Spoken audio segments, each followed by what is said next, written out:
5h30 du matin, les inspecteurs débarquent au marché de Brienne, le Rungis local. Un immense marché réservé aux commerçants où s'activent plus de 1800 travailleurs chaque nuit. On va avoir des manutentionnaires, on va avoir des salariés, des conducteurs, on va avoir tout type, des équipes de nettoyage, de gardiennage, travail au froid, au vent. Voilà, donc c'est des conditions difficiles. Hein. Problème, le marché est un dédale de hangars et quais de livraison. Sylvie, l'inspectrice du travail, est un peu perdue. C'est pas là. Non, ça c'est un transporteur, c'est à l'opposé. Au bout de quelques minutes, la trentaine de contrôleurs découvrent enfin ce marché peu habitué à voir débarquer les agents de l'État. Il faut faire vite là. Allez, on se dépêche. Allez, allez-y. Empaqueter, charger, décharger, pousser les chariots de fruits et légumes. Sur les marchés, de nombreux petits boulots ingrats, un terrain fertile pour le travail au noir. Dans cette halle gigantesque, il faut donc avoir l'œil partout pour éviter que les travailleurs ne s'échappent. Denis et Sylvie vont investir un premier stand. Et dès leur arrivée sur la gauche de l'écran, un homme va s'éclipser discrètement. D'accord, très bien. Je vais aller chercher. Attends. Mais Sylvie a l'œil. Monsieur, s'il vous plaît, vous revenez avec nous sur le stand là-bas. Comment? Vous revenez avec nous. Venez. Venez avec nous. Ah oui? On continue, on part là-bas. Vous allez me donner le nom de votre employeur. Je ne travaille pas. Vous travaillez pas? Je viens ramasser des palettes, c'est tout. Ah d'accord. Voilà. Vous Pour me faire un petit complément parce que je suis handicapé. D'accord. Et alors vous ramassez les palettes et à qui vous les vendez? Qui c'est qui vous les achète? J'ai donné un mandataire, il me donne 10 €, voilà, c'est tout. Attendez, rappelez-moi, si je ne me trompe pas, il y a un fabricant de palettes là sur le côté, il y est toujours? Je sais pas, Vous savez pas? je sais pas. Je le connaissais avant, mais je crois qu'il n'y est plus maintenant. Je Ah sais bon, pas, parce que je ne d'accord. vois pas. Moi. D'accord. Comment vous faites pour entrer au marché? Parce que c'est relativement surveillé le marché. Oui, mais il y en a beaucoup qui rentrent comme ça. Ah d'accord. Non, parce qu'on me connaît aussi, parce que j'y travaillais avant. Ah d'accord, vous travaillez. Voilà. D'accord. J'ai travaillé en 77 jusqu'en 2004. C'est pas très précis, monsieur, quand même. Mais si. Vous savez, mais c'est pas contre vous. Non. Vous inquiétez pas, vous risquez rien. Il faut faire attention parce que sur le marché, il y a des transpalettes partout. Il faut faire attention pour votre sécurité parce que vous n'avez rien à faire là. Hein. Oui, je sais bien. Et vous étiez, quand on est arrivé, vous étiez là? Vous Oui, il travailliez là était, Non, j'étais derrière. il était là, il partait. C'est pour ça que... Vu l'absence totale de renseignements qu'il donne sur son employeur, sur celui pour le compte duquel il travaille, oui, c'est à l'évidence quelque chose qui ne correspond pas à la réalité.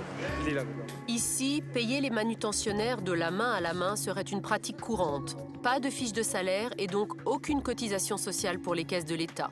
Cette nuit-là, en moins de 2 heures, les inspecteurs vont démasquer ainsi plus d'une dizaine de ces travailleurs de l'ombre. Et s'il y a quelques mois, les agents auraient laissé filer tout ce beau monde, désormais, plus de cadeaux. Même pour les petites combines apparemment anodines. Comme ici, à la sortie du marché, où les agents et les gendarmes arrêtent chaque véhicule. Monsieur, bonjour.